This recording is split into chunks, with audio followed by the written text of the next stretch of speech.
Después de haber adorado al Señor, vamos a ver el consejo de la palabra de Dios.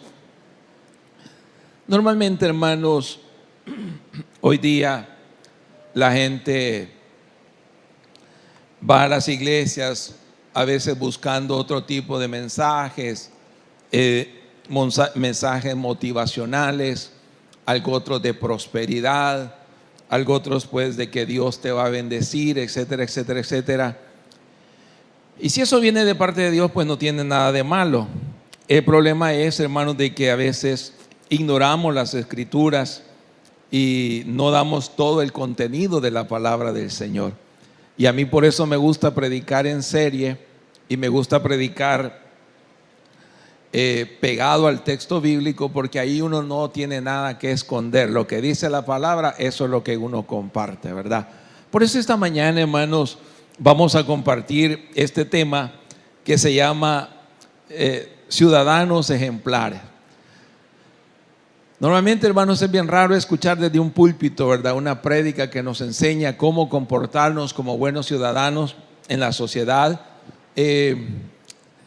Romanos 12 nos dice: ok, hermanos, por la misericordia que Dios ha tenido con ustedes, porque Dios los ha salvado, porque Dios los ha perdonado, porque Dios los ha reconciliado con el Padre, porque Dios los ha justificado, porque Dios los ha santificado y porque Dios los ha elegido para estar en su morada eterna. Por esa gracia y por esa misericordia, ahora ustedes deben de ofrecer sus cuerpos en sacrificio vivo, santo, agradable al Señor, que ese es su culto inteligente para Dios.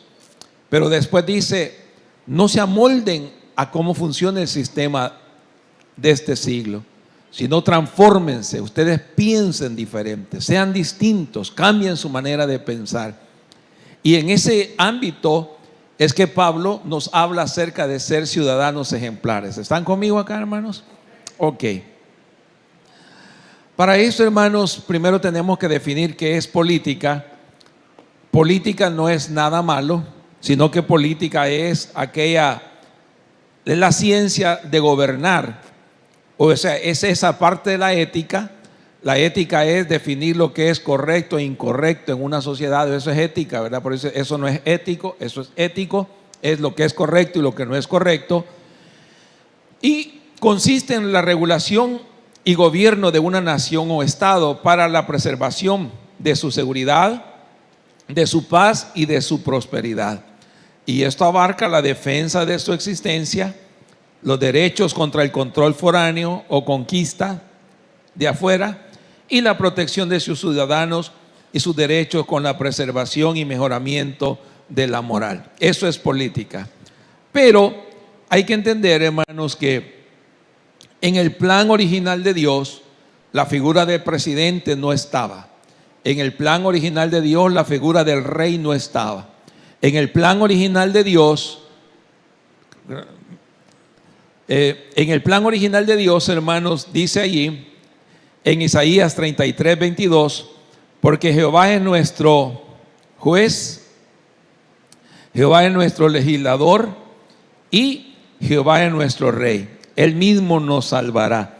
Lo que nos está diciendo ahí, hermanos, es que Dios dijo: miren, yo voy a ser su juez, yo voy a ser el poder judicial, yo voy a ser su legislador, yo voy a ser la asamblea legislativa y yo voy a ser su rey, su presidente, el poder ejecutivo. Entonces, ¿cuántos creen que en Dios tenemos todo? Es más, en Dios está el ministerio de salud, porque Él dijo: yo soy Jehová Rafa, tu sanador. En Dios está el ministerio de justicia, porque Él dijo: yo soy Jehová Sidkenu, porque yo soy Jehová tu justicia. En Dios está el ministerio de hacienda, porque Él dijo: yo soy Jehová tu proveedor, yo soy Jehová Jireh.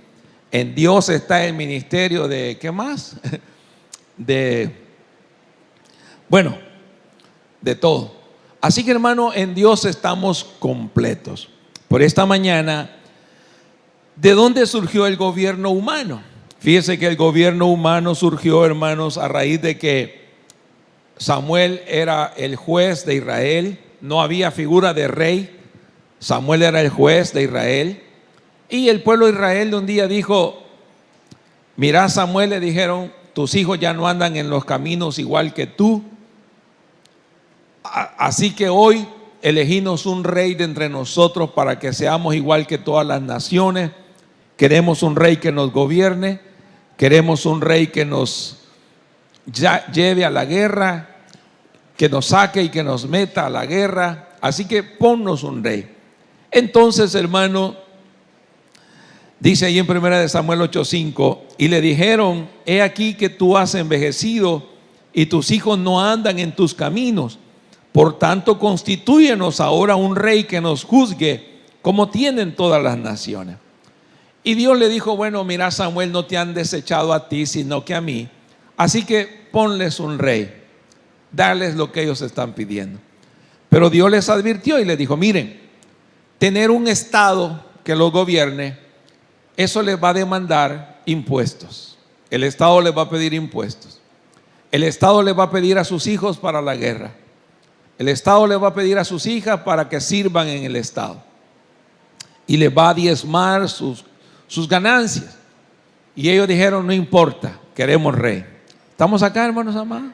Entonces así fue como surgió el estado, a raíz de la rebeldía del pueblo de Israel.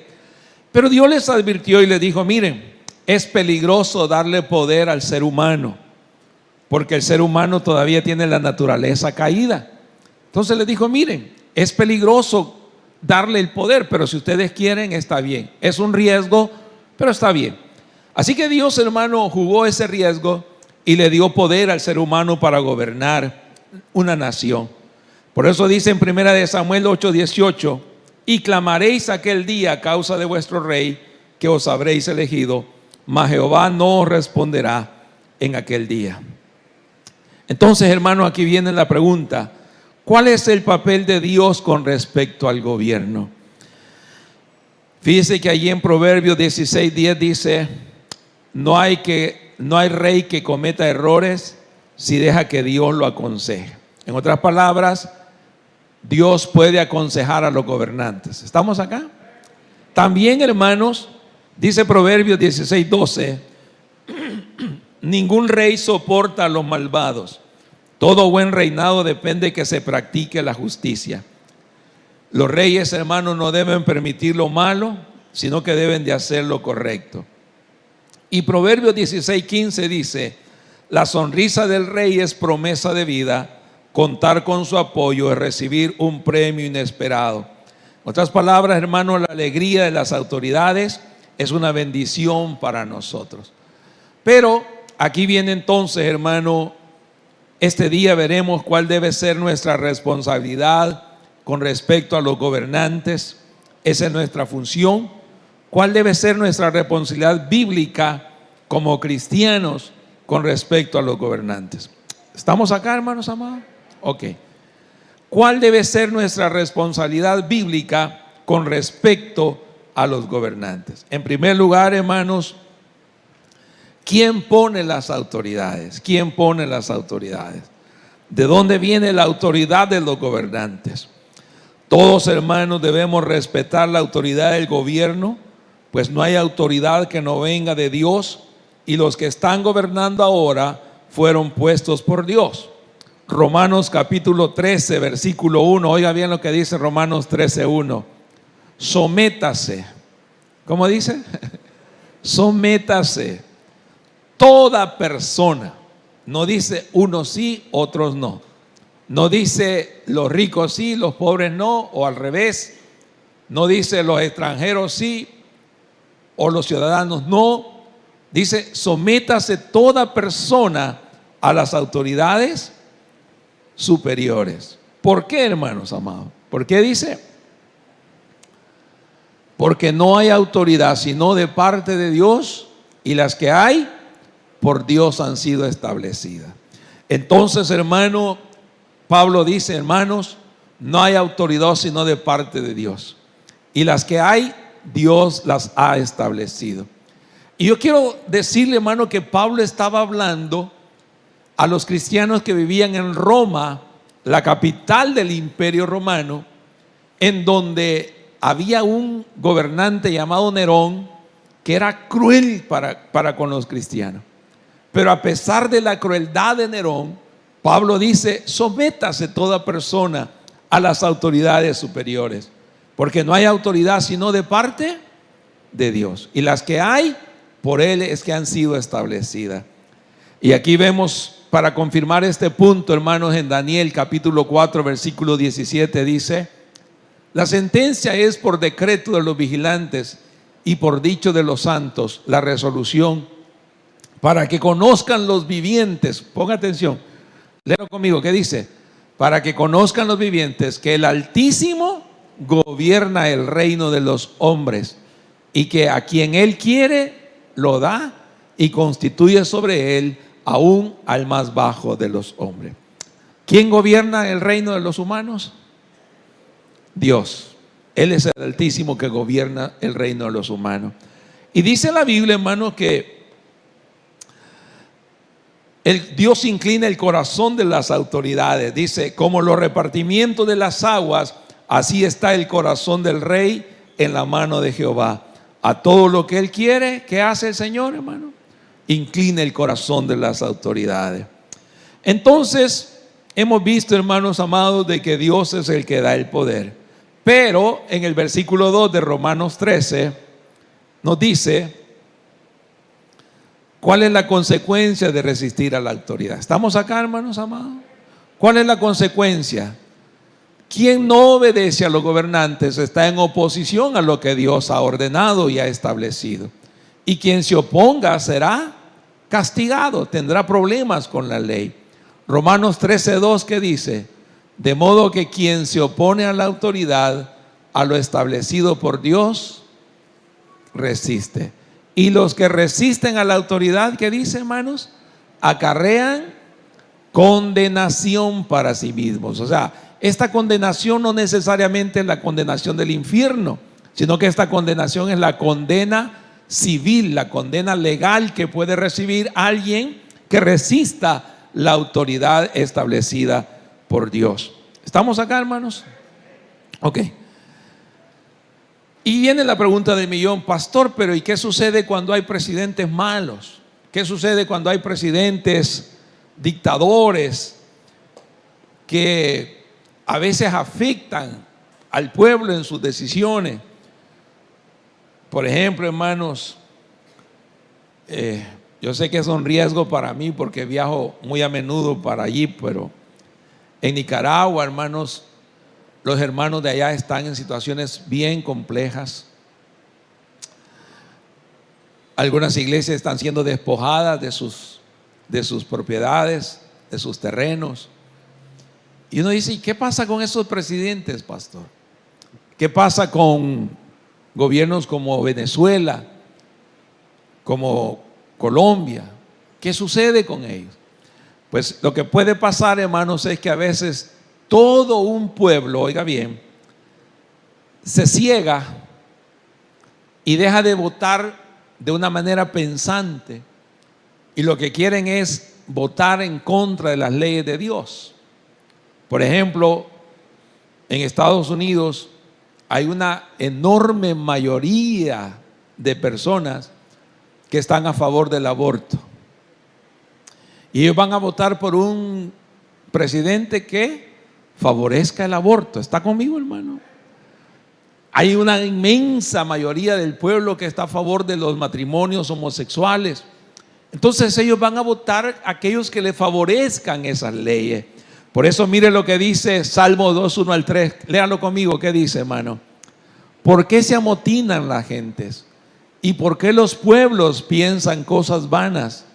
Se levantarán los reyes de la tierra, y príncipes consultarán unidos contra Jehová y contra su ungido, diciendo: rompamos sus ligaduras y echemos de nosotros sus cuerdas. La gente quiere rebelarse contra Dios.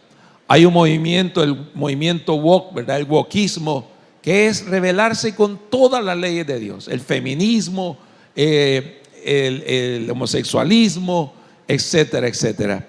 Entonces, hermanos, en primer lugar hemos visto quién pone a las autoridades: Dios.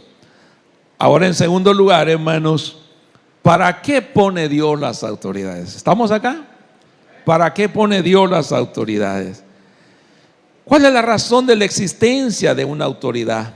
Porque los que gobiernan, oiga bien lo que dice la palabra de Dios, porque los que gobiernan no están para meterle miedo a los que se portan bien, sino a los que se portan mal. Si ustedes no quieren tenerle miedo a los gobernantes, hagan lo que es bueno y la justicia hablará bien de ustedes. O sea, ¿cuántos necesitan a veces una solvencia policial? ¿Cuántos quieren que la justicia hable bien de ustedes? No se metan en problemas, ¿verdad? Porque tarde o temprano van a ir a solicitar una solvencia. Entonces mire lo que dice Romanos 13:3. Lo lee conmigo, por favor. ¿Qué dice Romanos 13:3? Porque los magistrados no están para infundir temor al que hace el bien, sino al malo. ¿Quieres pues no temer la autoridad? Haz lo bueno. ¿Y qué dice, hermano? Y tendrás alabanza de ella. La autoridad te va a alabar y te va a decir: usted es un buen ciudadano, usted es un ciudadano ejemplar, así que bienvenido, tome su solvencia. ¿Quieres pues no temer la autoridad? Haz lo correcto, haz el bien. Luego, hermano, ¿qué es una autoridad? Dice la Biblia en Romanos 13:4, ayúdeme a leer, ¿qué es una autoridad? Que hay dos cosas que es una autoridad. Primero, ¿qué es? Es un servidor de Dios. ¿A poco, pastor? El policía que me puso una esquela le está sirviendo a Dios allí. Pues sí, así dice la Biblia. ¿A poco? Pero él no ha ido a Proyecto Campeones, pero es un servidor de Dios. Así dice la Biblia, o estoy inventando yo algo. ¿Quién ha puesto a las autoridades? ¿A quién debería estar sirviendo? A Dios. Entonces, la autoridad es un servidor de Dios para el bien suyo. Ese es en teoría lo que debe ser una autoridad. Pero si haces lo malo, que dice Pablo, hermanos, si haces lo malo, teme, porque la pistola no la lleva de adorno el policía. La espada no la lleva de adorno el seguridad. Hermanos, y esto quiero decirle, contrario a lo que muchos puedan pensar, pastor, ¿y qué tal si un policía, cumpliendo su deber, mata a otra persona? ¿Está pecando? No. No. Si un policía lleva uniforme, lleva placa, lleva el escudo del Salvador, lleva el uniforme completamente respaldado por el gobierno, y él tiene que usar su arma y la usa en el cumplimiento de su deber, esa persona no está pecando contra Dios. ¿Por qué? Porque ¿quién le dio la autoridad? ¿Están aquí, hermanos amados? Los veo bien serios. ¿Tienen problemas con la policía o algo? Espero que no, porque así dice la Biblia, ¿verdad? El policía es servidor de Dios, no en vano lleva la espada. Y esta es la palabra, mire cómo dice, pues es un servidor de Dios y vengador para castigar al que hace lo malo. Dios ya nos dijo a nosotros los civiles: ustedes no tomen venganza por ustedes mismos. Dios ya nos dijo a los civiles: ustedes no tomen la venganza en sus manos, denle lugar a la ira de Dios. ¿Y cuál es el instrumento de venganza de Dios para defender a la sociedad civil? ¿Quiénes? Las autoridades. Las autoridades civiles son el instrumento de venganza de parte de Dios para defender a las autoridades. Con mucho respeto lo voy a decir, hermano, pero todos sabemos lo que hemos vivido en este país años atrás, donde la sociedad civil llegó un momento en que estaba indefensa. Indefensas, el vendedor de la calle, el emprendedor de un negocio, sus hijos en la escuela. Llegó un momento que estábamos indefensos. Entonces el ejército sirve para eso. La seguridad, las autoridades deben servir para eso, para vengar lo que la sociedad civil no puede hacer. Pero en algunos países, hermanos, donde las autoridades han sido incompetentes, yo no sé si ustedes han visto noticias, por ejemplo en Guatemala, allá queman a los ladrones. La misma sociedad civil los captura, los amarra y les da fuego. En Chiapas, en México, en Perú, Cuando la gente ya no sabe qué hacer, hermano, la gente cobra venganza. Aquí en nuestro país también, ¿verdad? ¿Se acuerda de la sombra negra? Allá en Oriente, ¿verdad? La sociedad civil organizándose para cobrar venganza, porque las autoridades son servidores de Dios y vengadores para castigar al que hace lo malo. Entonces, hermanos, debemos hablar lo correcto y lo verdadero ante las autoridades. No intente mentirles, hermano. Yo he llegado a una conclusión, y perdóneme a estas alturas, quizás de mi vida, casi siempre, hermano, casi siempre, el policía tiene la razón. Y los que hemos cometido un error somos nosotros. Claro, no nos gusta. Mire, usted iba a exceso de velocidad. No, señor, no. Y le vamos a poner una esquela. Ustedes solo de chuchos y no sé qué, y no sé cuál.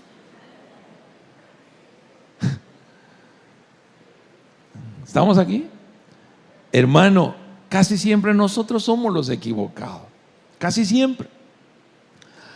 Y yo les digo, de todo allá en la viña del Señor hay policías honestos, hay policías no tan honestos, de todo hay. Pero Dios no nos está diciendo a nosotros, averigüen ustedes quién es honesto o deshonesto. La Biblia nos dice, ustedes sujétense a las autoridades. Y a veces cuesta sujetarse, hermano. Le voy a dar 2 ejemplos rapidito. Yo tenía antes problemas con la ley, aunque usted no lo crea.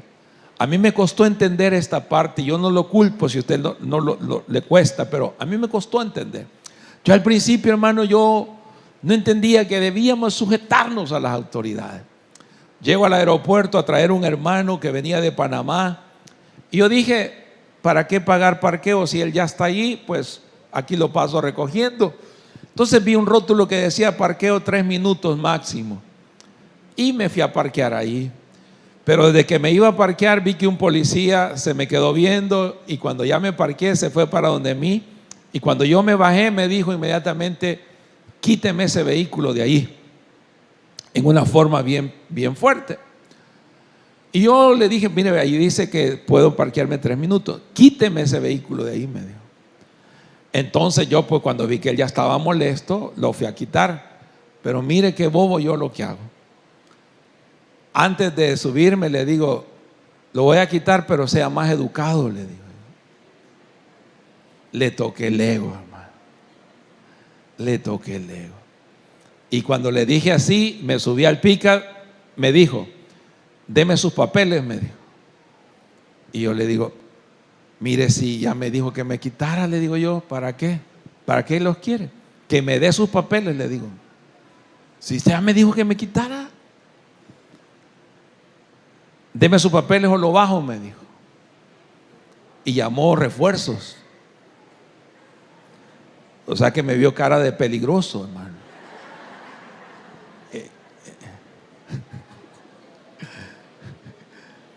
Y ya cuando venían los refuerzos, yo dije, mire, en mi ego inmaduro en esa época, cuando él me dijo, deme su papel o lo bajo, yo le iba a decir, bájeme. Pero allí estaba mi esposa y mis hijas. Y yo dije, ¿para qué este show, verdad? Que nos vamos a echar aquí forcejeándonos. Nah. Entonces ya yo me bajé al pozo, hermano, y ya vi que lo que él deseaba era que yo me humillara. Pues si eso es lo que quiere, dije yo, pues me voy a humillar. Bueno, pasó. Primer problema con la ley. Otro día iba para Zacatecoluca, ya iba tarde, iba volado yo, y me detienen. Y claro, me pusieron la esquela por exceso de velocidad. Me dice, usted va a tanto, ya vaya, sí está bien. Y en ese tiempo, hermano, yo estaba empezando a madurar en la fe, ¿verdad? Creciendo, aunque ya era pastor. Pero cuando me dice que le diera la licencia, hermano, la licencia estaba vencida. Y yo le digo, no, es que ahora lo iba a ir a refrendar. Yo sé por qué se ríe. Y me dice el policía, le va a caer la otra esquela de 5714, me dijo, porque anda vencida la licencia. Y ahí sí yo ya me incomodé y le digo, no, pero mire, ¿cómo va a ser 2 esquelas en el mismo rato? Y yo le digo, mire, yo soy pastor, le digo yo, y nosotros oramos por ustedes. Viera cómo oramos por la policía. Y el policía era hijo del diablo, hermano, porque me dijo, a mí qué me importa, me dijo, que oren por nosotros. Yo le voy a poner la esquela, me dijo. ¿La va a firmar? Me dijo. Sí, le dije yo, sí, se la firmo. Pero yo estaba molesto, hermano. Entonces yo doblé la esquela y me la metí en la bolsa de la camisa. Y le dije, ya cuando me iba, yo quería desahogarme, ¿verdad? Y yo cuando me saqué la esquela y le dije, me la voy a quitar, le dije yo. O sea, yo iba a tocar mis contactos. Me la voy a quitar, le dije yo. Entonces cuando yo me saqué la esquela y hice este ademán, ellos pensaron que una pistola tenía yo en la mano. Y cuando vi que las muchachas que estaban ahí con fusil se asustaron y empezaron a encañonarme, dijo, no, esto no va conmigo. Dije yo, no, yo tengo que calmarme. Así que aprendí la lección y hermano, mire, a veces ¿cuánto creen que Dios tiene enseñanzas para nosotros? Y ya cuando ya le hemos aprendido, pues Dios dice, vaya, ya estuvo esta materia. La última vez que me pusieron una esquela, creo que ya ni me acuerdo, 3, 4 años atrás, yo venía de San Salvador, quizás agarré velocidad excesiva ya en el tramo final, ahí por las higueras hacia acá, una recta, y estaba la policía ahí. Me paran, estaba consciente que quizás venía 100, 110, y como para ellos es 90. Entonces, ya cuando me paró y se me acercó una mujer policía, me dice, mire, venía exceso de velocidad. Sí, le digo, tiene razón. Le voy a poner una esquela. Vaya, está bien, muchas gracias, le digo yo. Dios se lo pague. Y mañana van a estar aquí otra vez, le digo yo. Pero yo ya había aprendido la lección, estamos aquí, yo había aprendido la lección y me puso la esquela y la firmé, tranquilo, Dios le bendiga, le digo yo, muchas gracias.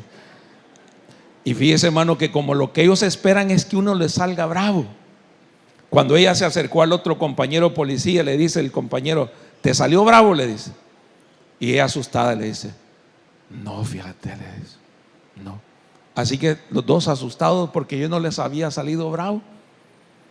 ¿Qué esperan los policías cuando lo paran a usted? Que usted les salga bravo. Pero cuando usted les sale, ya vamos a ver esa parte, ellos piensan diferente. Y mire, hermano, ya pasaron 4 años y esa esquela nunca me salió. No sé, quizás ella dijo, no se la voy a poner mejor. Dijo, quizás la quitó. ¿Se da cuenta, hermanos, en esta mañana? Por eso, no mienta. Si andan los papeles vencidos, dígale, mire, fíjese que la verdad que no. No es que yo ahorita la iba a ir a refrendar. Mentiras, ¿verdad? Y fíjese bien, bueno, mucho menos cuando va a pasar migración o un país o una aduana, ¿verdad? Y dice Proverbios 16:14 que dice, hermanos, el enojo del rey es amenaza de muerte, pero el que es sabio, ¿qué hace, hermanos? Procura calmar el enojo de las autoridades. No se ponga con ellos, hermano, porque siempre se lleva las de perder. Y en último lugar, esta mañana, entonces, ¿por qué hay que sujetarse a las autoridades? ¿Por qué hay que estar sujetos a las autoridades? Primero dijimos de dónde viene la autoridad. Segundo, ¿para qué Dios pone las autoridades? Y por último, ¿por qué hay que sujetarse a las autoridades? Primero, hermanos, dice Pablo, Romanos 13:5, por lo cual, ¿qué dice, hermano? Es necesario estarle sujetos. No solamente por el castigo, sino también, ¿por qué, hermanos? Por causa de la conciencia. Por 2 cosas hay que sujetarnos. Primero, porque yo le advierto, hermano, que la autoridad es la autoridad. Y usted y yo llevamos las de perder. No se oponga a la autoridad. Mas hoy con el régimen de excepción, Si una autoridad quiere meterlo preso, lo va a meter preso.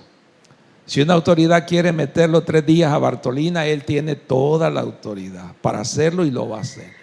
Si usted se le opone, él puede llamar refuerzos y van a llegar 10 policías y el ejército también, y hasta lo pueden golpear. Así que, hermano, no se oponga a la autoridad, porque uno lleva las de perder. Y segundo, porque no es lo correcto delante de Dios. Por cuestiones de conciencia, no es lo correcto delante de Dios. Porque el que se opone a la autoridad, ¿a quién se opone? A Dios. ¿Estamos aquí todavía, hermanos? Entonces dice Pablo, porque la razón de pagar impuestos es para que las autoridades se dediquen a servir de una manera seria, responsable y continua. Dice Romanos 13:6, pues por esto pagáis también los tributos, porque ellos son servidores de Dios, que atienden continuamente a esto mismo. Por esto, hermano, todo servidor público también debería de tener esa contraparte en su vida, de poder atender a las personas sabiendo que son los impuestos ciudadanos los que ayudan a sostener esos puestos públicos, ¿verdad? Entonces, hermano, Pablo sigue diciendo allí todavía un poco más y dice, hermanos, por esa razón paguen lo que se debe pagar. Si hay una carga tributaria, paguen una carga tributaria. Si es impuesto, páguenlo. Si es deuda, páguenla. Si es reverencia, paguen la reverencia. Si es estima, paguen. Y si es honor, páguenlo.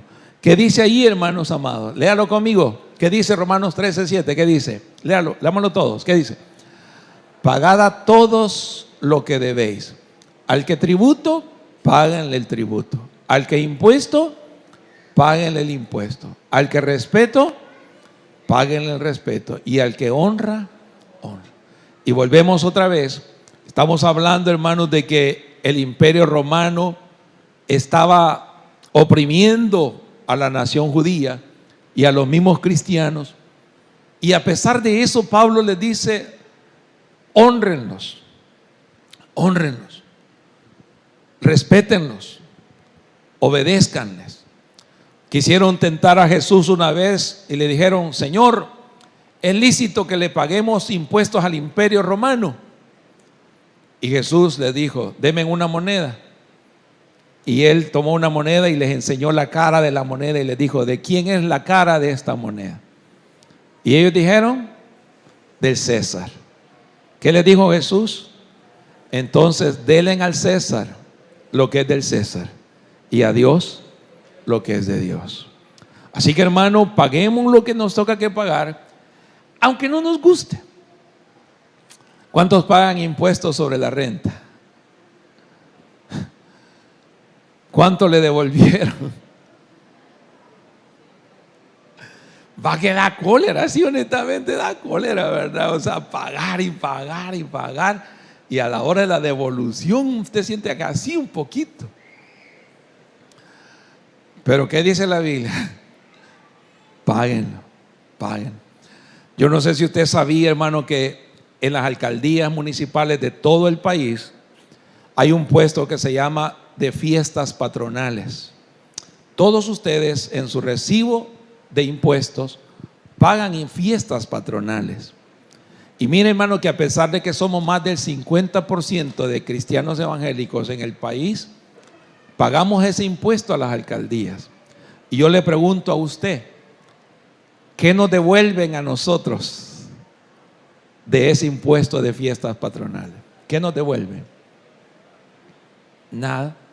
Bueno, algunos porque van a la verbena todavía y la aprovechan, ¿verdad? Pero los que no vamos, hermano, no sacamos nada, ni dulces compramos de la fiesta. Pero hay que pagarlo, porque dice, no debáis nada a nadie. Entonces, hermano amado, Pablo cierra aquí este capítulo diciendo, no le deban nada a nadie. La única deuda que deben de tener es la de amarse unos a otros, porque el que ama a los demás ya ha cumplido con todo lo que la ley exige. Romanos 13:8 dice, no debáis nada a nadie, sino solo el amarse unos a otros. Porque el que ama al prójimo, ¿qué dice, hermano? No tiene problemas con la ley. El que ama a su prójimo no se va a meter en problemas con la ley. Y aquí voy, hermanos, al final. Puntos para recordar esta mañana, para llevar a nuestra casa. Primero, hermanos, dice Pablo, miren, si ustedes aman al vecino, aman al prójimo, no se van a meter en problemas con la ley. Romanos 13, 9 al 10 dice, y voy a hacer así de frío como dice la palabra. No adulterarás. Si amas a tu prójimo, no le vas a quitar la mujer a tu hermano. Si amas a tu prójima, no le vas a quitar el esposo a tu hermana, a tu prójimo. Si amas a tu prójimo, no lo vas a matar, no vas a atentar contra su vida, no la vas a golpear, no le vas a golpear. Tengo un dolor en mi corazón, hermanos, por la violencia intrafamiliar. No debería de existir bajo ningún punto de vista. Hombres no deberían golpear a sus mujeres bajo ningún punto de vista. Mujeres tampoco. Así que, hermano, no vas a atentar contra el físico de tu prójimo. No le vas a robar, no la vas a difamar, no vas a decir falso testimonio, no vas a codiciar sus cosas. Y cualquier otro mandamiento que dice, hermano, en esta sentencia se resume: amarás a tu prójimo como a ti mismo. Y mire qué lindo cómo termina. El amor no hace mal al prójimo. Así que el cumplimiento de la ley es el amor. Si yo amo a mi prójimo, no me voy a meter en problemas con la ley. El problema es, hermano, cuando yo no cumplo la ley del amor. Y Pablo dice, hermanos, miren, ya no es tiempo de tener pecados ocultos. Hay que salir a la luz, porque la venida de Cristo hoy está más cerca que cuando creímos. Y Pablo tiene razón. Esto no es un estribillo, esta es una realidad. Hoy después de un año, significa que hay un año menos para que venga Cristo. ¿Estamos aquí? Cuando yo estaba pequeñito decían, ya va a venir el Señor Jesús, ya va a venir Cristo. Yo decía, de aquí que venga el Señor. Hoy que ya tengo 55, ya va a venir el Señor, ya me queda menos, ¿verdad?, para ver al Señor. Cuando tenía 5 años me quedaban muchos años para ver al Señor. Hoy ya me queda menos para ver al Señor. ¿A usted cuánto tiempo le falta para ver al Señor? ¿Estamos aquí? Entonces, hermanos, ya no es tiempo de tener pecados ocultos. ¿Qué dice Romanos 13:11? Léalo conmigo. ¿Qué dice, hermano? Y esto conociendo el tiempo, que es ya hora de levantarnos del sueño, porque ahora está más cerca de nosotros nuestra salvación que cuando creímos. Probablemente, hermanos, esto de levantarnos del sueño es: dejemos de andar haciendo cosas en la oscuridad, dejemos de andar haciendo cosas ocultas, pensando pues de que nadie va a saber, que no va a salir a la luz. Ya viene el día, hermanos, en que Cristo va a revelar todo lo que hacemos en lo secreto. Así que salgamos de la oscuridad del pecado, salgamos a la luz de Cristo Jesús. Romanos 13:12 al 13 dice: la noche está avanzada, se acerca el día. ¿Qué dice, hermano? Desechemos pues las obras de las tinieblas y vistámonos las armas de la luz. ¿Qué más dice, hermanos? Andemos como de día, honestamente, no en glotonerías, no en borracheras, no en lujurias, no en lascivias, no en contiendas, no en envidia. Hermano, el presidente de la República daba un discurso, creo hace unas semanas atrás, y yo pues coincido, ¿verdad? Que el salvadoreño por naturaleza nos encanta el aprovechamiento. Al salvadoreño por naturaleza nos encanta conseguir cosas con el menor esfuerzo posible. Y hay una palabra que es bien salvadoreña que se llama las movidas. ¿Cuántos han oído esa palabra? Las movidas. A los salvadoreños nos gustan las movidas. Que nadie se dé cuenta. Aquellas cosas que podamos hacer en oculto. Pero ¿qué nos está diciendo Pablo, hermanos? Ya no hagan cosas en secreto. Ya no hagan cosas en oculto. Porque ya va a venir el Señor. ¿Y cuántos creen que Dios va a revelar todo lo que hay en nuestro corazón? Todo lo que hayamos hecho en lo secreto, Dios lo va a revelar, lo va a aclarar. No nos engañemos, hermanos. Hoy más que nunca con las redes sociales todo se conoce. Más se tarda en hacer algo, hermano, cuando al ratito ya todo se conoce. Por eso dice Pablo, ya no hagan cosas escondidas. No hagan cosas en lo oculto, porque de todo se sabe. Y finalmente, hermanos, ¿qué dice? Romanos 13:14. Sino vestíos del Señor Jesucristo y no proveáis para los deseos de la carne. Voy a pedirle, hermano, que incline su rostro ahí donde usted está.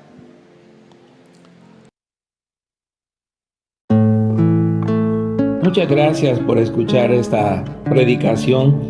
Te lo agradecemos de lo más profundo de nuestro corazón. Ahora quisiéramos invitarte a que este día sea un gran día para tu vida, que recibas el mejor regalo que puedes recibir en este mundo, que es el regalo de la vida eterna, que solo la puede dar el Hijo de Dios, el Señor Jesucristo, el cual te lo ofrece de una manera gratuita. No te ofrece una iglesia, no te ofrece una religión, solo te ofrece eso, la vida eterna. La Biblia dice que si hoy escuchas su voz, no endurezcas tu corazón. ¿Te gustaría recibir el regalo de la vida eterna hoy? Si es así, repite conmigo esta oración. Señor, muchas gracias por dar a tu Hijo Jesucristo para morir por mis pecados. Soy pecador, yo me arrepiento, te pido que me perdones. Ahora, Señor, te recibo como el Salvador de mi vida y por favor, escribe mi nombre en el libro de la vida eterna para estar contigo para siempre. En el nombre de Jesús. Amén y amén. Gracias por escuchar esta palabra.